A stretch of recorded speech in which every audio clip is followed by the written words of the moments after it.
खास बात बताना चाहता हूं। आखिर किस तरह बैंक माफियाओं के साथ मिलकर के, जो प्रॉपर्टी माफिया होते हैं, उनके साथ मिलकर के आम जनता की प्रॉपर्टी को हड़प रहे हैं। किस तरह से एक जाल बुना जाता है जिसमें व्यक्ति फंस जाता है। गरीबों की, आम इंसानों की, साधारण लोगों की प्रॉपर्टी अमीरों तक पहुंच जाए, उसके लिए एक पूरा सिस्टम तैयार किया गया, एक तंत्र तैयार किया गया है। कैसे हो रहा है काम? व्यक्ति को लोन दिया जाता है जब प्रॉपर्टी पर, तो हमें पता है 70-80% उसकी वैल्यू का उसको लोन मिल जाता है। 70% तक लोन मिल जाता है। मानो 1 करोड़ की प्रॉपर्टी तो 70 लाख 75 लाख का लोन उसको मिल जाएगा। अब जब वो व्यक्ति लोन भर रहा होता है तो चीजें ठीक चलती हैं। जब वो लोन भरना बंद कर देता है किसी भी कारण से, बहुत सारे लोगों ने भी बताया लॉकडाउन के बाद, कई लोगों ने बताया नोटबंदी के बाद उनका व्यापार बंद हुआ, उनकी नौकरी छूट गई। कई लोगों ने बताया जीएसटी लगने के बाद जिस कंपनी में काम करते थे वहां से निकाल दिया गया, कंपनी बंद हो गई। बहुत सारे लोगों ने लॉकडाउन का रीजन दिया। उसके बाद जब उनका व्यापार बंद हो गया, नौकरी छूट गई, कमाई का साधन नहीं रहा और वो किस्त नहीं भर पाते हैं, यहां से चक्र शुरू होता है। और अगर वो किस्त लगातार भरता रहे तो बैंक वाले टॉपअप का उसको ऑफर देते रहते हैं, हम अब आपको टॉपअप कर देते हैं, आपका जो अमाउंट आउटस्टैंडिंग है वो कट जाएगा, बाकी आप एक्स्ट्रा ले लो। मानो 70 लाख में से उसने 30 लाख रुपए भर दिया, अब उसको बोलते हैं बाकी जो 40 लाख प्लस इंटरेस्ट था वो हम काट लेते हैं और आपको 1 करोड़ का लोन कर देते हैं। व्यक्ति को लगता है 10-15 लाख रुपए मुझे मिल जाएंगे, वो टॉपअप कराता रहता है और तब तक टॉपअप करते रहते हैं जब तक उसकी प्रॉपर्टी की वैल्यू के बराबर ये अमाउंट ना पहुंच जाए, और कई केस में तो उससे ज्यादा भी पहुंचा दिया जाता है।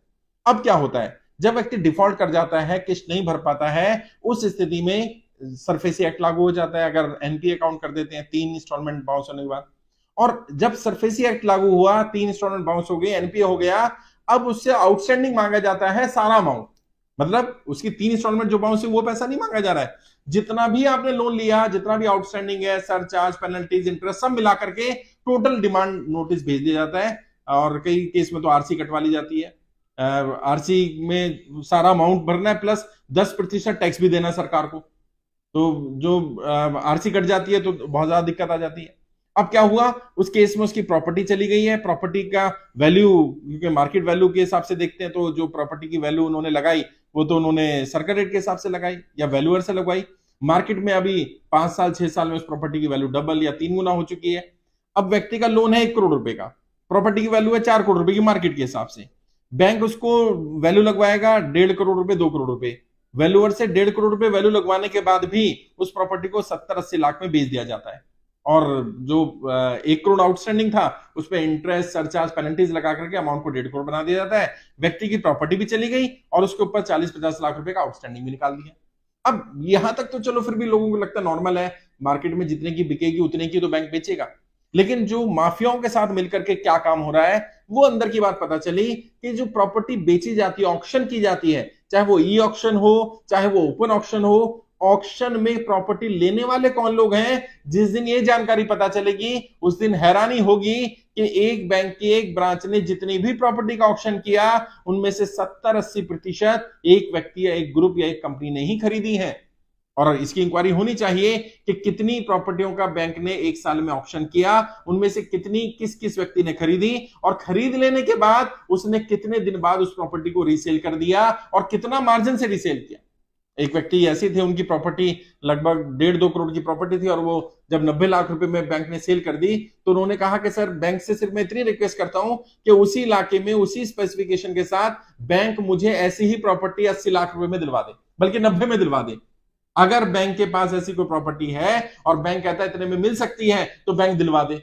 बैंक दिलवा ही नहीं सकता, क्योंकि वो क्या हुआ, जब एक ही कंपनी या एक ही व्यक्ति या कुछ एक ग्रुप को या कुछ ग्रुप को ही प्रॉपर्टी ऑक्शन की जा रही है, इसका मतलब कहीं ना कहीं साठगांठ है, कहीं ना कहीं सेटिंग है।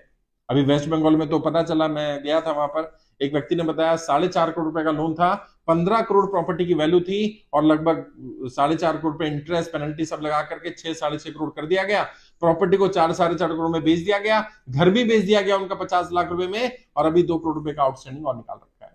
और वो 2 करोड़ भी बढ़ करके 3-4 करोड़ हो गया। तो उन्होंने केस कर दिया, एसबीआई का केस था ये, उन्होंने केस कर दिया, बैंक मैनेजर भी सस्पेंड हो गया, कई और अधिकारी उसमें पकड़े गए और अभी केस चल रहा है। क्यों? पता चला कि जिन लोगों को प्रॉपर्टी दिलवाई गई उनको ऑक्शन में तो जो पैसा बताया गया उतना पैसे ले ली गई, लेकिन ब्लैक में 2 करोड़ रुपए बैंक मैनेजर ने लिए। बाकी जो लोग दिलवाने वाले लोग थे, कई सीएस भी उसमें इन्वॉल्व थे, 1-1 करोड़ रुपए उन लोगों को भी मिला। तो पूरा एक नेक्सस है। आम इंसानों की प्रॉपर्टी, साधारण लोगों की प्रॉपर्टी अमीरों तक कैसे पहुंचे, उसको तब तक लोन देते रहेंगे, लोन के अमाउंट को बढ़ाते रहेंगे, किस्त को बढ़ाते रहेंगे, जब तक कि वो व्यक्ति डिफॉल्ट करने की स्थिति में ना आ जाए।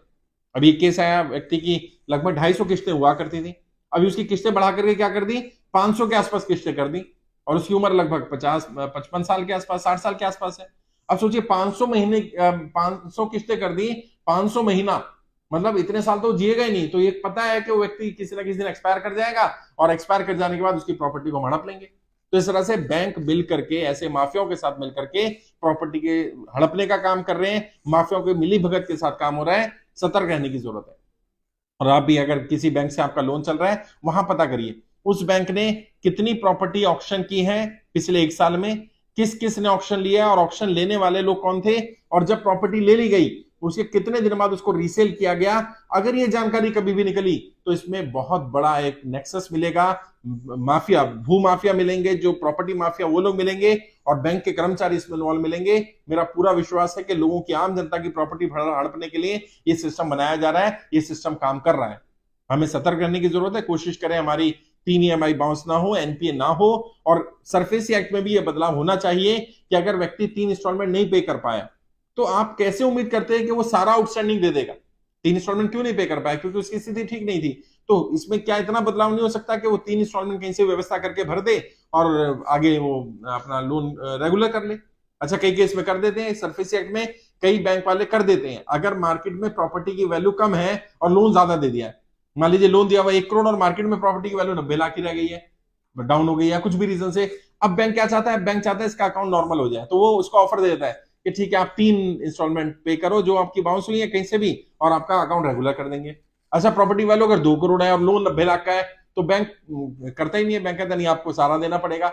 जब बैंक को पता है इसकी 3 इंस्टॉलमेंट देने की स्थिति नहीं है आज, तो सारा आउटस्टैंडिंग कैसे दे देगा, और फिर उसमें पेनल्टी, सरचार्ज लगना शुरू हो जाता है। और अगर व्यक्ति जाकर के दूसरे बैंक से लोन लेना चाहे, प्रॉपर्टी को वो चाहे कि भाई मैं प्री क्लोजर कर दूं, तो प्री क्लोजर चार्जेस इतने ज्यादा है। अच्छा, प्री क्लोजर देते ही नहीं है उसको फोर क्लोजर के लिए अगर वो अप्लाई करे, फोर क्लोजर चार्जेस ज्यादा लगाएंगे, और फोर क्लोजर के लिए उसको देंगे ही नहीं, कोई ना कोई पेपर कुछ करके या कोई ना कोई चीज करके अटका के रखेंगे कि ग्राहक चला ना जाए, क्योंकि उसको बना करके रखना है तब तक जब तक कि इसकी प्रॉपर्टी हड़पने की स्थिति में हम लोग ना पहुंच जाए। तो ये मुझे लगा कि जानकारी आपको देनी चाहिए। इसमें और भी कई फैक्ट मुझे बताए गए थे, लेकिन वो फैक्ट मैं अभी चेक कर रहा हूं, इसलिए वो आपके सामने नहीं रख रहा हूं। जल्दी वो फैक्ट भी आपके सामने रखे जाएंगे। गदर मीडिया तो आप देखें, और उसमें अच्छी अच्छी नई नई ताज़ा खबरें सुनने को मिलेगी, देखने को मिलेगी, और हरियाणा में क्या चल रहा है क्या नहीं चल रहा है ये भी आपको पता चलेगा।